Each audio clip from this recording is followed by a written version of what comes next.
American abolitionist John Brown lived from 1800 to 1859, famous for his extreme action and relentless dedication to eradicate slavery, most famously through the 1859 raid on Harpers Ferry, an attempt to spark a general slave uprising in the South. Believing that armed resistance was the only practical way to destroy an inhuman institution, Brown's actions and later execution made him a martyr for the abolitionist cause, so escalating national discussions that finally resulted in the Civil War. Celebrated by many as a hero of justice, and denounced by others as aggressive and rash, it's his legacy that is a little divisive. Either way, Brown's life and sacrifice still act as a potent emblem of the moral obligations guiding social transformation and the unrelenting fight for human dignity. Hello, welcome. Here we are once again. Highly requested, a video on John Brown. So I hope if you were one of the ones that requested it, that you're sitting there with a big grin on your face now. So let us begin. And if you like it, you better like and subscribe, do all that good stuff. But let's get nice and relaxed, and we can talk about the life of John Brown in great detail. More American history. Let's go. May the 9th of the year 1800. The place was Torrington, Connecticut, and that is where and when John Brown was born, the son of Owen Brown and Ruth Mills, 1771 to 1856, and 1772 to 1808, respectively. Owen Brown's father, Captain John Brown, had emigrated from England and was killed on September 3rd, 1776, during the Revolutionary War while serving near New York. Ruth Mills, as for her, descended from Dutch and Welsh stock, and was the daughter of Gideon Mills, who had served as an officer in the Revolutionary Army, although Brown would later describe his parents as being poor but respectable. Owen Brown's standing in Hudson, Ohio, became relatively strong after the family moved west. There, Owen operated a tannery, employed various locals, including Jesse Grant, the father of the future President Ulysses S. Grant. Small world, right? And also built connections with important figures in the area, most notably David Hudson, founder of Hudson, who was known to be both an abolitionist and an advocate of forcible resistance by the slaves in order to achieve freedom. So, John Brown had older siblings, including Anna Ruth, born in 1798, Salmon, that's right, Salmon, born in 1802, and Oliver Owen, born in 1804. According to Owen Brown, his son Frederick, born in 1807, was the sixth son, and years later Frederick would visit John while John was in prison awaiting execution. Another sibling, Levi Blakesley, was adopted into the family prior to 1805. Salmon, one of John Brown's older brothers, eventually found success working as a lawyer, newspaper editor, politician, highlighting the diversity of paths and was certainly taken by the Brown family. Even so, many of them retained close bonds with one another for the majority of their lives, fostered by their father's strong convictions and the environment in which they lived. You see, this was a frontier region in northern Ohio, marked by abolitionist sympathies and a social network intent on shaping an increasingly anti-slavery culture. Brown's father briefly relocated the family to West Simsbury, Connecticut, which was his hometown when he was very young. The family relocated once more in 1805 to Hudson, Ohio, in the Western Reserve, which at the time was primarily wilderness, turning out to be the nation's most anti-slavery area.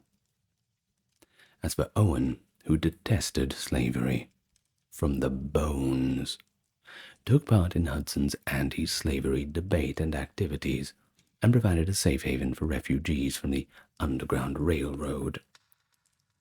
After a black man was denied admission to Western Reserve College, Owen started to support Oberlin College. From 1835 to 44, Owen served as a trustee at Oberlin. The most active and vocal abolitionists in the Brown family were John and his eccentric brother Oliver. In December of 1808, John's mother Ruth passed away just hours after a newborn girl had done the same. According to Brown's memoir, he grieved his mother for many years. He had no emotional connection to Sally Root, his father's new wife, but he did respect her. Lucy Hinsdale, who had previously been married, was Owen's third wife, and all up, Owen had 10 sons and 6 daughters. Since Hudson at the time had no elementary schools, Brown attended the abolitionist Eliza Wright's School in nearby Talmadge.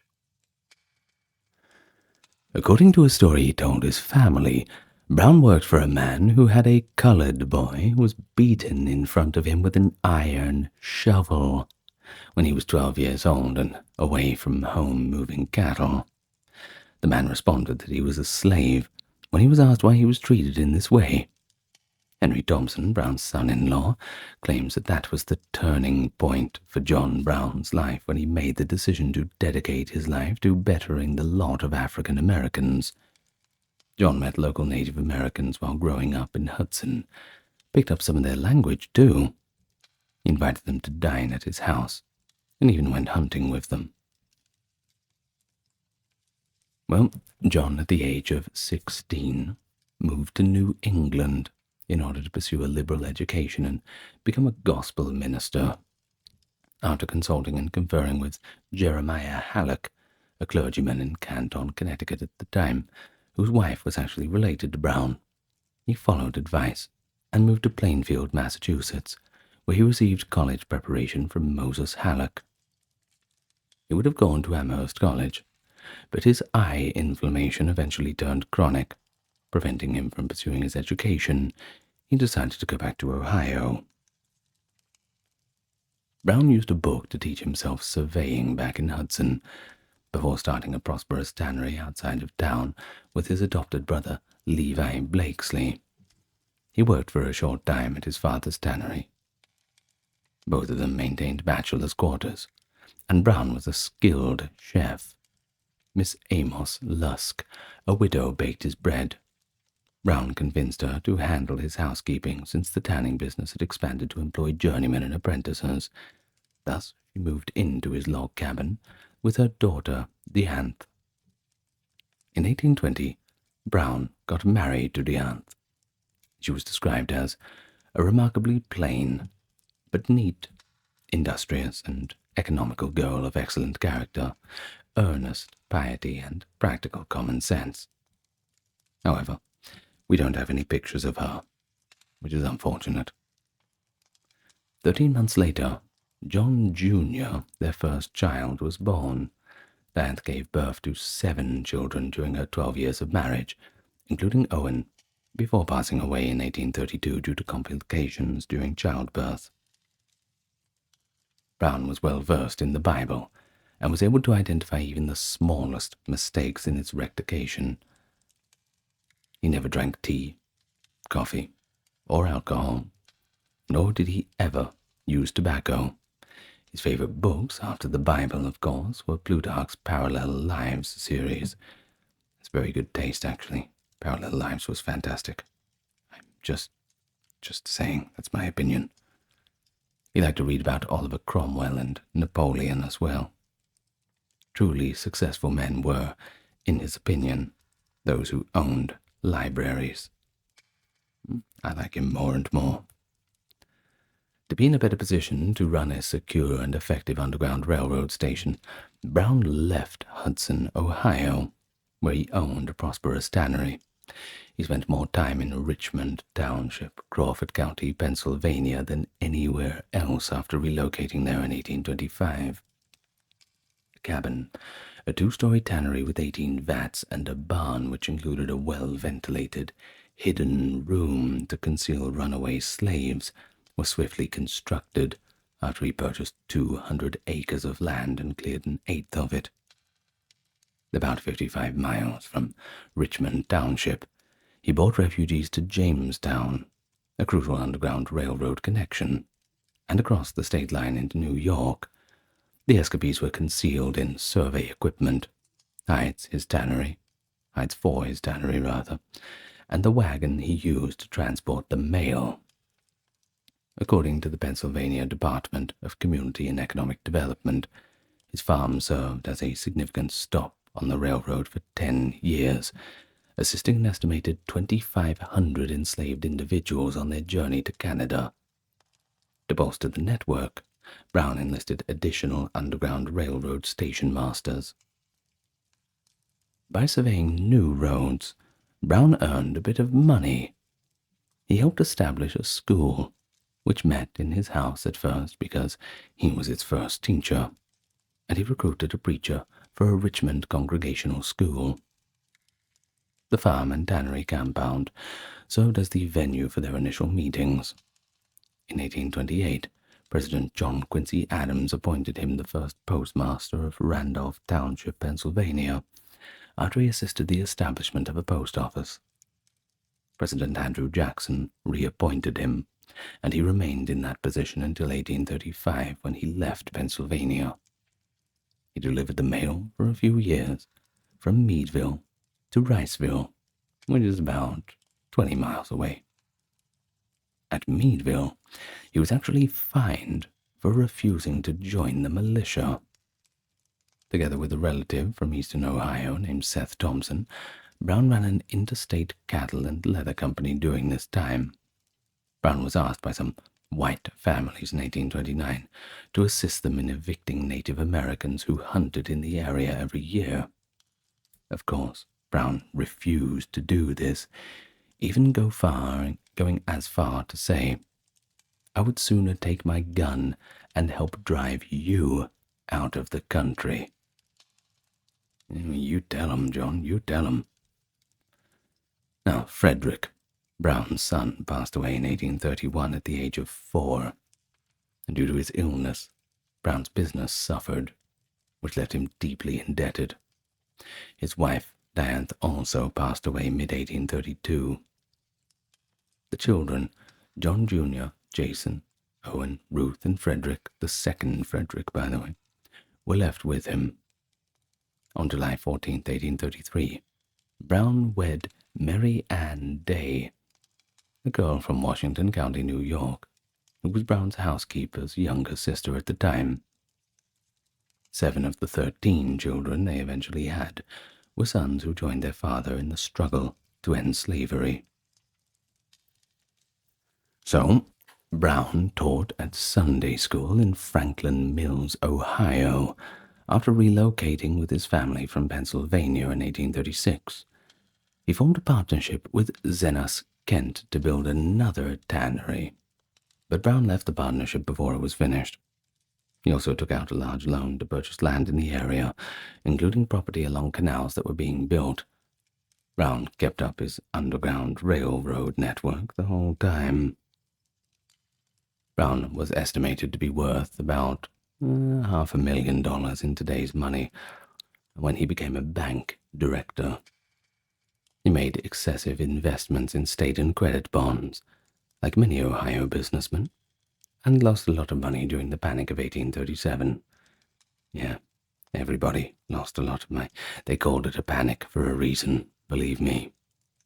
In one property loss episode, Brown was imprisoned for trying to keep ownership of a farm by occupying it in defiance of the new owner's claims, which you are not allowed to do.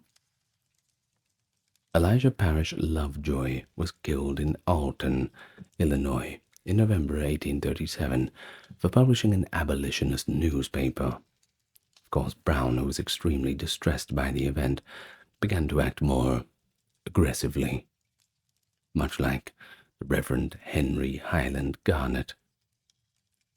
Following the incident, Brown publicly declared, I quote, "Here before God, in the presence of these witnesses, from this time I consecrate my life to the destruction of slavery." He also took issue with black members of his Franklin Mills Church being confined to the balcony. Henry Thompson, the husband of Ruth Brown's daughter, claimed that his brother was murdered at Harpers Ferry. The deacons of the church attempted to convince him to admit his mistake after his three sons, John, Jason, and Owen, were expelled from the Congregational Church in Kent, which was then known as Franklin, Ohio, for bringing a colored man into their own pew. John never again associated himself with the church, but the wife and other family members later became Wesley Methodists. So for 3 to 4 years, he seemed to wander somewhat aimlessly, hopping from one activity to another without any kind of real plan or putting roots down anywhere.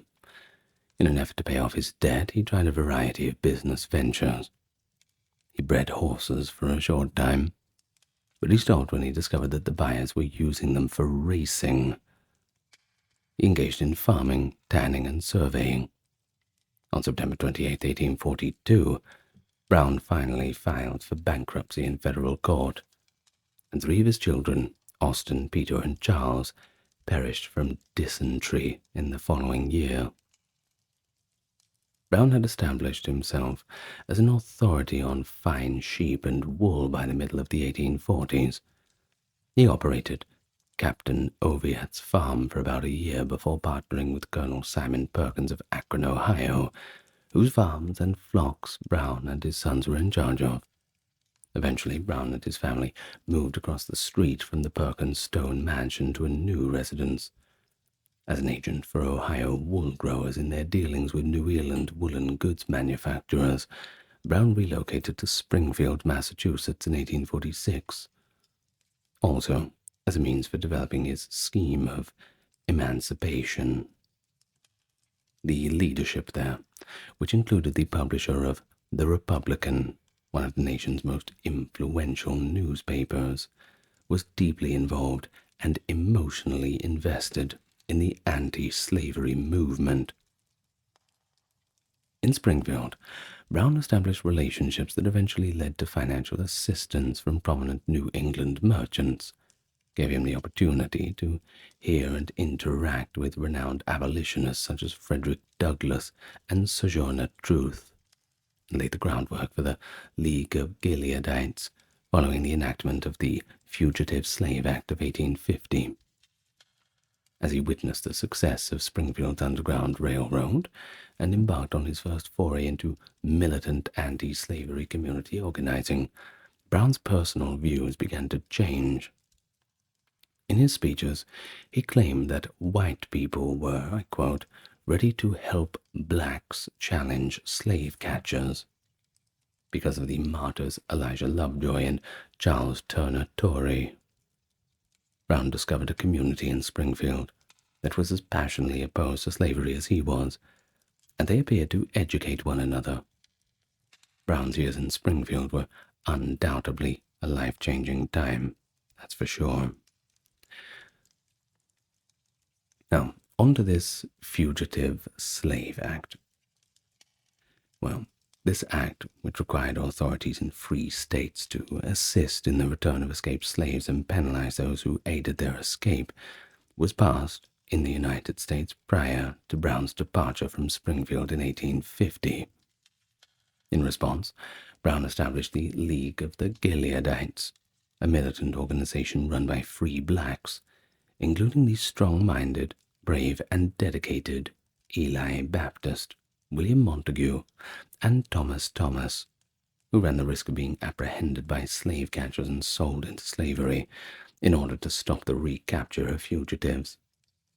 When he left Springfield in 1850, he gave the League instructions to act quickly, quietly, and efficiently to protect escaped slaves to Springfield. These instructions would later foreshadow Brown's actions before Harpers Ferry. No one from Springfield was ever brought back into slavery after Brown founded the League of Gileadites. After going bankrupt and losing his family home in 1848, Brown learned about Gerrit Smith's Adirondack land grants for poor black men. The land was in such a remote area that Brown later named it Timbuktu. Brown made the decision to relocate his family there in order to start a farm where he could mentor and help the people trying to start farms in the area. For $1 per acre, he purchased land from Smith in the New York town of North Elba, which is close to Lake Placid. He had the current house, which is now a monument maintained by New York State, built for his family because he saw it as a haven for them while he was away. Safe place, comfortable. It had a great view, too, and had been referred to as the highest arable spot of land in the state. He and his family lived in a small rented house for about 2 years, before moving back to Ohio for a number of years after. Salmon, the youngest son, had said, "Frugality was observed from a moral standpoint, but one and all, we were a well-fed and well-clad lot." Fair enough. From 1854 to 1860, known as the Bleeding Kansas period, Kansas Territory was embroiled in a state-level civil war between forces that supported and opposed slavery. Slavery politics had been responsible for 8 murders in Kansas Territory between 1854 and 56, and by 1856, abolitionists had not organized against forces that supported slavery. Kansas voters were supposed to decide the matter, but it was unclear who they were. A congressional investigation revealed widespread voter fraud in favor of the pro-slavery forces. Well, in the spring of 1855, 5 of Brown's sons, John Jr., Jason, Owen, Frederick, and Salmon, relocated to Kansas Territory. Later that year, Brown, his son Oliver, and his son-in-law Henry Thompson arrived with a wagon full of ammunition and weapons. Brown stayed with his half-sister Florella and her husband, the Reverend Samuel Adair, who lived close to Pottawatomie. He became the head of the Kansas anti-slavery forces during that time and mobilized to support forces that opposed slavery and opposed those that supported it. The goal of Brown and the Free State settlers was to admit Kansas as a state free of slavery to the Union. The pro-slavery activists launched a campaign to take over Kansas in their own terms in 1856 after the winter snows had melted. On May 21st, 1856, the sacking of Lawrence had occurred, the epicenter of the Kansas anti-slavery movement, and had a particularly significant impact on Brown, of course. The Free State Hotel and 2 abolitionist newspapers were demolished by a sheriff-led posse from Lecompton, Kansas, a hotbed of pro-slavery activity. Well, fortunately, only 1 man got killed, but still 1 too many. Brown was not very happy about all this. His ire was further stoked by the Telegraph reports of Preston Brooks' canning of anti-slavery Senator Charles Sumner in the U.S. Senate on May 22nd. His words were as follows. Pro-slavery forces are determined to repel this northern invasion and make Kansas a slave state. Even if our rivers are covered in the blood of their victims, and their carcasses of the abolitionists are so numerous in the territory as to breed disease and sickness, we will not be deterred from our purpose, said the writer Benjamin Franklin Stringfellow, one for a squatter sovereign. The night of May 24th and the morning of May 25th saw the Pottawatomie Massacre. That's in 1856. 5 professional slave hunters and militant pro-slavery settlers were killed, and their homes taken from them by Brown's sons and other abolitionist settlers under his supervision. The massacre served for the catalyst of the bloodiest chapter in the bleeding Kansas Times, which of course in total resulted in 29 fatalities from retaliatory raids and battles. Henry Clay Pate, who participated in Lawrence's sacking, received his commissions as a deputy United States Marshal either during or soon before. After learning of John Brown's actions during the Pottawatomie Massacre, Pate assembled a group of 30 men to pursue Brown. 2 of Brown's sons, Jason and John Jr., were apprehended during the search for him and accused of murder, therefore slapped in irons. To face Pate, Brown and the Free State militia assembled, and thus the battle began on the 2nd of June after 2 of Pate's men were taken prisoner. On June the 2nd, 1856, Brown and 9 of his supporters and 20 local men successfully repelled an attack by Henry Pate on a Free State settlement in Palmyra, Kansas, during the Battle of Blackjack. Pate was captured along with 22 of his men. General John W. Reed led a company of more than 300 Missourians who crossed into Kansas in August with the goal of destroying the Free State settlements in Pottawatomie before marching on Topeka and Lawrence. They shot and killed Frederick, Brown's son, and David Garrison, his neighbor on the outskirts of Pottawatomie, early on August the 30th, 1856.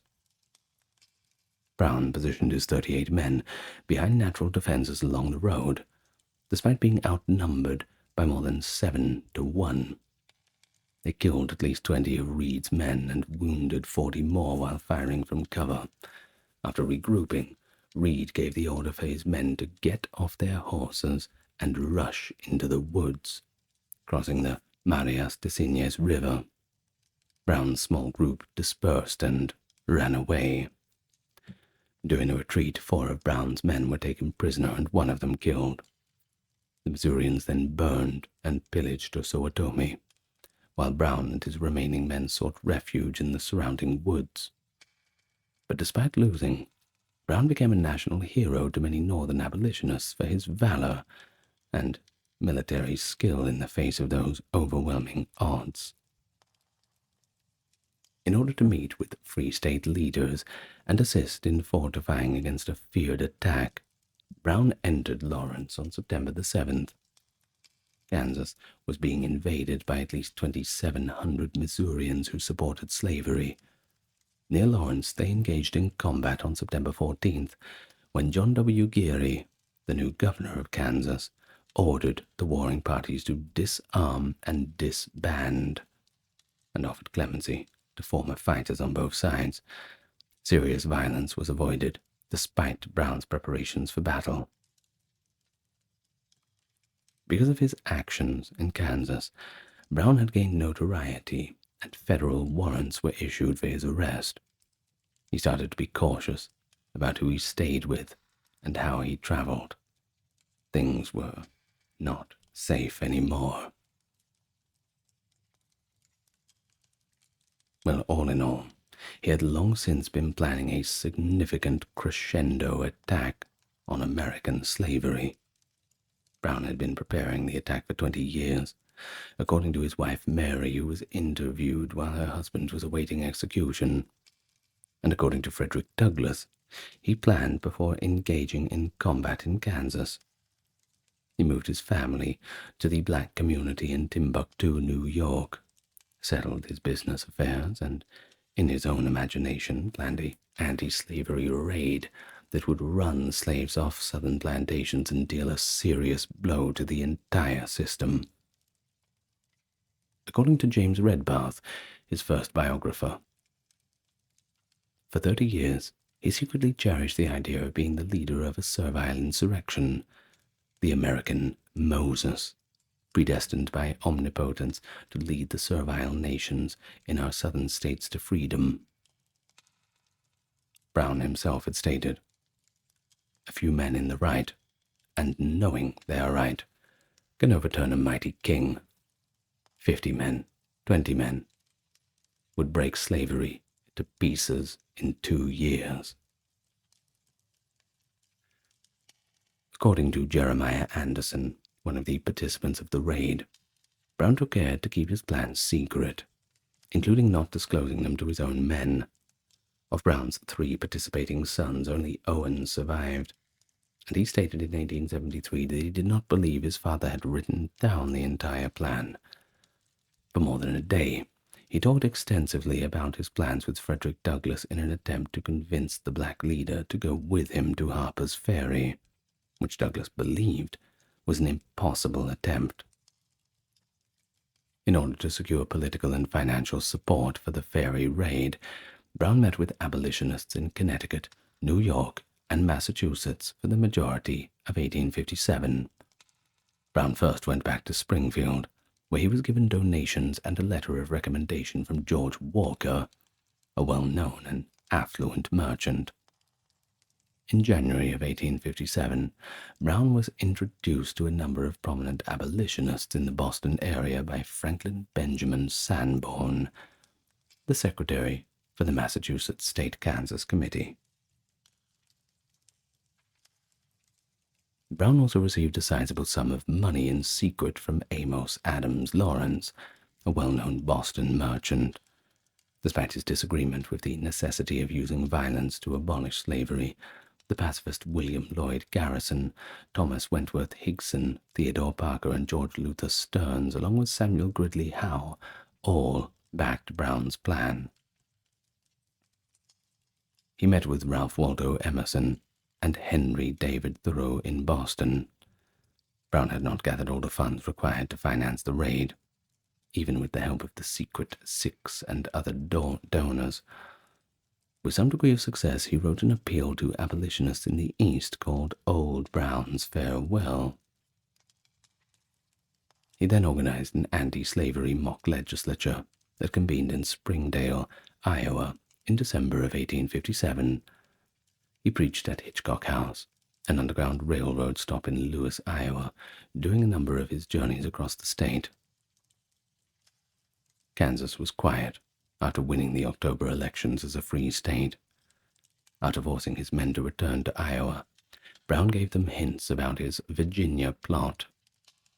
He left his men in Springdale, Iowa, in January of 1858 to travel to Rochester, New York, to see Frederick Douglass. There, he spoke to Douglass about his plans and gave Forbes' criticisms another look. In order to establish a government for the new state in the area of his invasion, Brown drafted a provisional constitution. He then went to Boston, New York, and Peterborough to talk to these secret Sikhs about the situation. He wrote to them, stating that he would enter the South armed and ready to perform Kansas work with recruits. He was raising funds for Connecticut-made weapons while in Boston, secretly preparing for his operations on Harper's Ferry. He also received a substantial donation from the abolitionist chaplain Photius Fisk, who also got his autograph, which he later donated to the Kansas Historical Society, which is very nice of him. The ammunition and 200 sharp rifles that were being kept in storage at Tabor, Iowa, were promised by the Massachusetts Committee. Originally, free staters in Kansas were supposed to use the rifles. The rifles were moved to the Massachusetts Committee for use in Harper's Ferry raid during discussions between the officers of the National Committee and the Massachusetts-Kansas Committee. Brown's friend, Horatio Rust, assisted in attaining 1,000 pikes for the planned uprising. After being bought, the weapons were shipped to Kennedy Farmhouse in Sharpsburg, Maryland, where they were kept. Brown intended to use the weapons, ammunitions, and other military supplies kept at Harper's Ferry Rifle Factory, Armory, and Arsenal. At that time, the Armory and Arsenal complex was thought to have 100,000 rifles and muskets. Black and white officers were to use the more advanced weapons such as the sharps rifles and pistols. The rest would use muskets, shotguns, and spear-like pikes. On the 10th of May, Brown called a constitutional convention in Chatham, Ontario, with the help of 12 of his supporters, including his son, Owen. Dr. Martin Delaney helped organize the convention, which had several dozen delegates, including his friend James Madison Bell. He also met Harriet Tubman in Chatham, where she assisted him in recruiting fugitive slaves, made up about 1/3 of the town's 6,000 inhabitants. 1/3. That's a lot. Well, Brown's provisional constitution was accepted by the convention's 12 white members and 34 black members. Delaney might have confused Brown's claims over the years because Brown had long used the subterranean pathway terminology from late 1840s. In any case, John Henry Cargey was appointed as Brown's Secretary of War after he was elected Commander-in-Chief. Secretary of State was the title bestowed upon Richard Realf. Until a successor was selected, Black Minister Elder Monroe was to serve as President. A. Delaney served as the corresponding secretary, and M. Chapman as the acting vice president. In the year 1859, a Declaration of Liberty by the representatives of the slave population of the United States of America was composed. Brown met English mercenary Hugh Forbes while he was in New York City. Forbes had previously served as a military tactician in battle alongside Giuseppe Garibaldi. Forbes sabotaged and postponed the raid plans because he was worried about Brown's plan. A few Canadian expatriates actually joined Brown's forces too, despite the fact that almost all of the delegates signed the Constitution. This is because of a later security leak that disrupted the plans for the raids, causing a lull during which Brown lost contact with many of the Canadian leaders. Hugh Forbes, Brown's mercenary, attempted to inform Massachusetts Senator Henry Wilson about the plans which led to the crisis.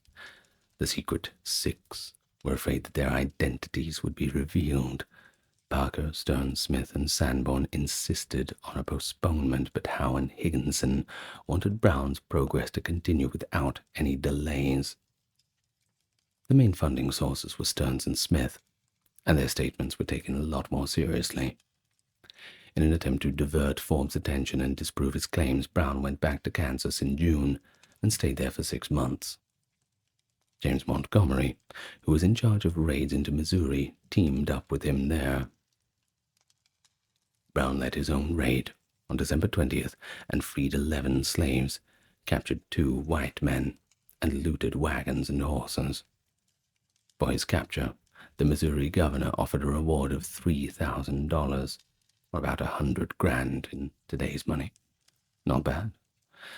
He set out on a long journey on January 20th, 1859, to transport the freed slaves to Detroit, and from there to Canada by ferry.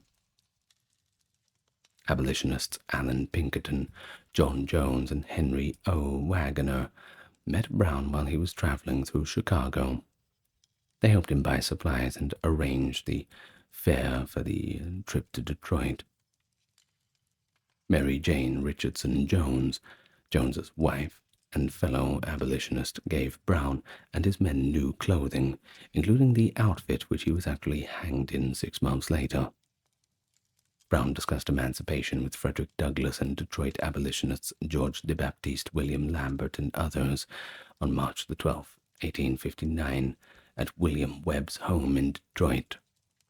De Baptiste suggested that plotters blow up some of the biggest churches in the South, but that wasn't a very popular idea.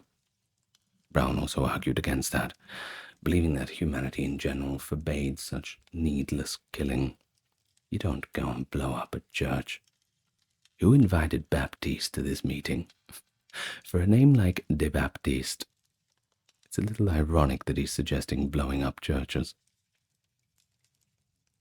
Well, in order to rally more support for the cause, he made additional trips through Ohio, New York, Connecticut, and Massachusetts over the course of the following months. Thoreau, Emerson, and Amos Bronson Alcott attended his May 9th lecture in Concord, Massachusetts. Brown and the Secret Six reconnoitred. Harriet Tubman, or General Tubman, as he referred to her, joined Brown as he started to assemble supporters for an assault on slaveholders. Brown and his organizers benefited greatly from her familiarity with the resources and support systems within the border states of Delaware, Maryland, and Pennsylvania, and she also helped raise a good bit of money for Brown. According to some abolitionists, like Frederick Douglass and William Lloyd Garrison, well, they disagreed with his methods. Brown prepared for military action because he envisioned fighting to establish a new state for emancipated slaves, and he thought that the slaves would rebel throughout the South as soon as he set an example. Around January of 1858, the men who had fought alongside Brown in Kansas convened at the Quaker community in Springdale, Iowa, to get ready to carry out the plan for Virginia.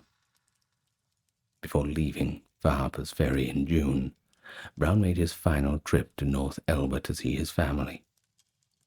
On the way, he spent one night at the Washington House on West Washington Street in Hagerstown, Maryland. New York-based Jeremiah Anderson, Oliver and Owen Smith, and Sons were some of the few that were staying with them at the time. It is known that Brown wrote to Carnegie stating that he would sign into the hotel they were at as I, according to documents discovered in the Kennedy farmhouse following the raid.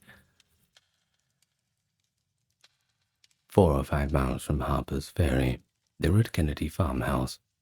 Beginning in August and continuing to September, Oliver's wife Martha and Brown's daughter-in-law Anne prepared meals and cleaned the house for the men. On the evening of October 16th, 1859, Brown led his troops to Harper Ferry. Taking the town arsenal, the armory, and then the rifle factory was the goal. They then sought to free the Harpers Ferry slave population. Those recently freed who wished to join the struggle to free other enslaved people would then follow from the south. Brown instructed his men, however, to fight only in self-defense and to capture those who disobeyed them. They entered the town without encountering any opposition at first. A lone watchman was defending the armory when John Brown's raiders cut the telegraph wires and took it with ease. They then captured hostages from neighboring farms, including George Washington's great-grandnephew, Colonel Lewis Washington. Small world. Additionally, they informed the local slave population that their freedom was imminent. Brown held a train coming into the town from the eastbound Baltimore and Ohio Railroad, then mysteriously let it go on its way. A conductor sent a telegram to B&O headquarters in Baltimore at the next station, where the telegraph was still operational. President Buchanan and Virginia Governor Henry A. Wise received telegrams from the railroad. So by the morning of October 18th, a company of U.S. soldiers had surrounded the engine house, which would later be known as John Brown's Fort. First Lieutenant Israel Green is in charge of the Marines, while Colonel Robert E. Lee, U.S. Army, is in overall command.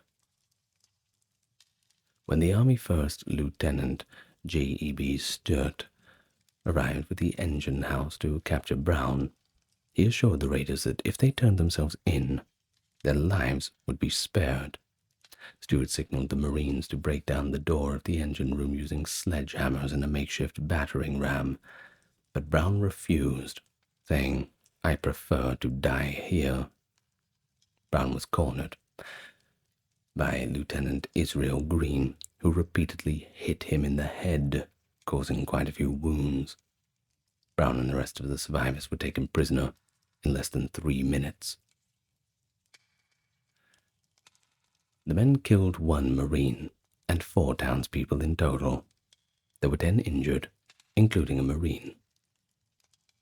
The remaining 4 of Brown's men were either captured and put to death or perished in the raid. John Henry Kagi, Lewis Sheridan Leary, and Dangerfield Newby were among the raiders who were killed. In addition to Brown, John Copeland, Edwin Copac, Aaron Stevens, and Shields Green were also hanged. While some managed to elude capture, the majority of the enslaved individuals were returned to their slaveholders. One, Jim, drowned in the Shenandoah, and another, Phil, was taken prisoner with Brown. Brown and the other prisoners were detained in the Armory office. Representative Clement Vallandigham of Ohio, Virginia, Senator James M. Mason, and Governor Henry A. Wise of Virginia arrived in Harpers Ferry on October 18, 1859.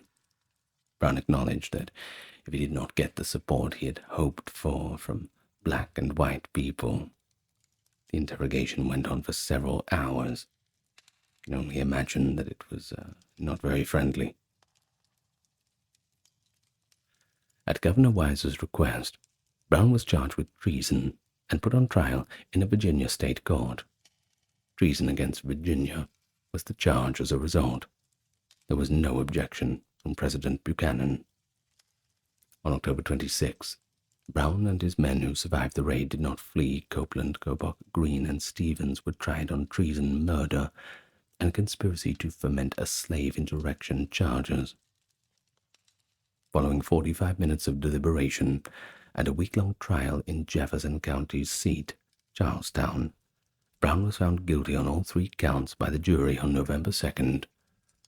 On December the 2nd, he was given a public hanging sentence.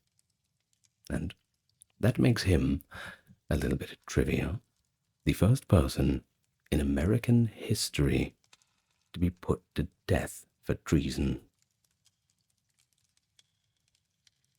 Reporters who could use the new telegraph to send articles were drawn to the trial.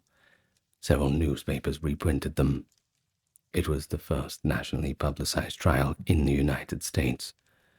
As for Brown, he was denied access to reporters prior to his conviction, because the judge and Andrew Hunter were concerned that his remarks, if widely disseminated, would increase tensions, particularly among the slaves, especially among the slaves. Well, Brown claimed that he wanted to fully disclose his intentions and motivations to the media, so this, of course, greatly irritated him. The restriction was removed, however, after he was found guilty, and he spoke to reporters and anybody else who would see him, aside from clergy who supported slavery, of course. He was quite happy for the publicity. More letters were sent to Brown than he had received ever in his life. He wrote hundreds of well-written letters and responses, many of which were printed in newspapers, by people sympathetic and people otherwise. In a letter to President Buchanan, Virginia Governor Henry A. Wise stated that there were precise and well-documented plans to save Brown. There were hundreds or even thousands of different kinds of troops and militia in Charlestown during the weeks that Brown and his 6 accomplices were housed in the Jefferson County Jail. The brief journey from the jail to the gallows, as well as Brown's trips to and from the courthouse, were closely watched. From the day before to the day following the execution, Wise stopped all non-military traffic on the Winchester and Potomac Railroad, which ran from Maryland south through Harpers Ferry to Charlestown and Winchester. Effectively, martial law was in effect in Jefferson County, and Charlestown military orders for the next day of execution contained 14 points. Brown, however, repeatedly stated that he did not wish to be saved. He wanted to become a martyr, of course. From his prison cell, Brown wrote to his wife and children, "I am worth inconceivably more to hang than any other purpose. My blood will do vastly more towards advancing the cause I have earnestly endeavored to promote than I have done ever in all my life." In an attempt to secure John Brown's pardon, Victor Hugo, who was living in exile in Guernsey, sent an open letter that was picked up against newspapers by the Atlantic, written on December December 2nd, 1859 at Hortville House. The passage forewarned of a potential civil war. It goes like this. Politically speaking, the murder of John Brown would be an uncorrectable sin. It would create in the Union a latent fissure that would in the long run dislocate it. Brown's agony might perhaps consolidate slavery in Virginia, but it would certainly shake the whole of American democracy. You save your shame, but you kill your glory. Morally speaking, it seems a part of the human light would put itself out, that the very notion of justice and injustice would hide itself on darkness, on the day where one would see the assassination of emancipation by liberty itself. Well, 11 a.m., on the morning of his execution, a throng of 2,000 soldiers, and Brown, riding in a furniture wagon, sitting on top of his coffin from the county jail to the small field a few blocks away, came to the gallows. According to Major Preston, the greatest array of disciplined forces ever seen in Virginia lined the square where Brown was to be hanged, ready for an assault. Future Confederate General Stonewall Jackson and John Wilkes Booth were actually among the soldiers in the crowd. Booth borrowed a militia uniform in order to be allowed to attend the execution. Brown was well read and understood the importance of a notable person's final remarks. He wrote down the final words he wished to be remembered by and gave them to his jailer that morning. It went like this. I, John Brown, am now quite certain that the crimes of this guilty land will never be purged away but with blood. I had, as I now think, vainly flattered myself that without very much bloodshed it might be done. As he made his way to the gallows, Brown showed the most complete fearlessness and insensibility to danger and death, as he refused to have a minister accompany him. Around 11:15, Brown was hanged, and the coroner declared him dead 35 minutes later. And thus ends the story of the great abolitionist John Brown. Now, I think he's right to say that if anything was going to advance that cause, it would be killing him. And that's what they did. So, fortunately now, because of people like John Brown, we don't have to live in a world with, well, I wish we didn't have to live in a world with slavery. We still have slavery, believe it or not, but it's not as bad as it used to be. Well, that's a depressing thought. I wish I could end the video saying slavery's all over, but if you do a little bit of research, you'll know that it isn't. Anyway, I would like to thank my top-tier patrons and supporters today.